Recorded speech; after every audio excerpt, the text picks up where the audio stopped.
이대남 공략을 위해서 여성 군사 기본 교육 드러났다.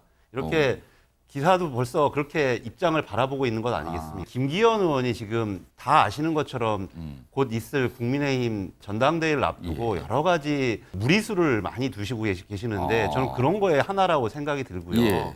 병역을 어떻게 할 것인가의 문제라든지 우리가 자원을 어떻게 할 것인가, 정말 저출생 고령화 시대에 우리 안보를 어떻게 지킬 것인가는 원칙적인 문제에 대해를 고민하면서 여러 가지를 이야기하는 게 아니라 이렇게 즉흥적으로 이런 문제들을 답을 하니까 오히려 더 안보의 경각심은 더 져야 되는 것이고요. 대표를 나올 사람이면 대표에 맞는 의제를 가지고 그 의제에 맞는 또 매너와 톤으로 얘기를 해야 공당의 대표로서 인정을 받는데 이런 식으로 접근을 하게 되면 비중이 없는 후보구나 라는 것을 스스로 입증하는 거라고 생각이 들거든요. 북한의 핵 개발로 인해서 더 안보의 문제를 더 신경 써야 되고 이제 안보의 대비책을 마련해야겠지만 지금 갑자기 여성 군사 기본 교육을 해야 된다라고 할 정도로 거의 마치 무슨 전시동원 체제처럼 느낌이 나거든요. 그럼 오히려 더 사회적으로 경직화되고 우리 경제생활이라든지 이런 부분에 있어서 무리를 줄 수 있다. 저는 이렇게 생각이 듭니다.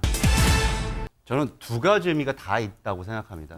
5년의 시간이 갑니다. 그럼 다시 이제 국민들이 선택할 시간이 다가오겠죠.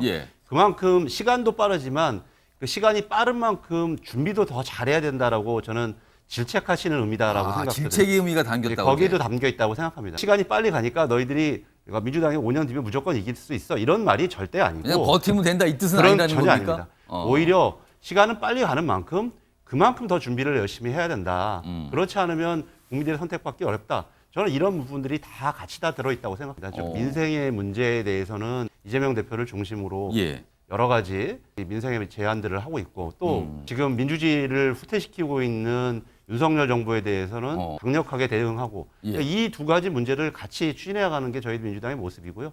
거기에 필요한 여러 가지 이제 5년 뒤에 한국 사회를 이끌어 나갈 아젠다가 필요하겠죠. 그런 부분들은 이제 이재명 대표가 민주연구원이라든지 여러 가지 정책 개발 기구들을 통해서 앞으로 그런 부분들에 대해서는 국민들께 좀 선보이고 국민들을 설득하고 또 지금의 사회와 5년 뒤의 사회는 다르지 않겠습니까?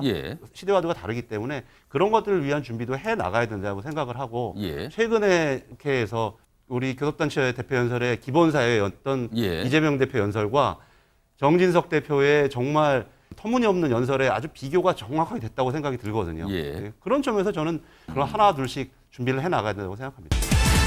TBS 그 아침 방송이 갖고 있는 영향력은 다 인정해야 되는 것 아니겠습니까? 대중적인 뭐 인지도라든지 전파력이나 이런 부분에 있어서 김어준 씨가 갖고 있는 영향력은 굉장하고 이 여론조사 설립 관련해서 지난 대선 기간 동안 몇 가지 이해할 수 없었던 여론조사의 결과들이 있었지 않습니까? 동시에 한 날 발표가 됐는데 전혀 다른 두 개의 결과가 있거나 이러면서 많은 혼란을 줬던 게 사실이거든요. 그래서 아마 그런 차원에서 일체 외부의 의존 없이 독립기관으로 조사한다 뭐 이렇게 해서 나름대로의 독립성과 객관성을 가지려고 노력할 거라고 믿습니다.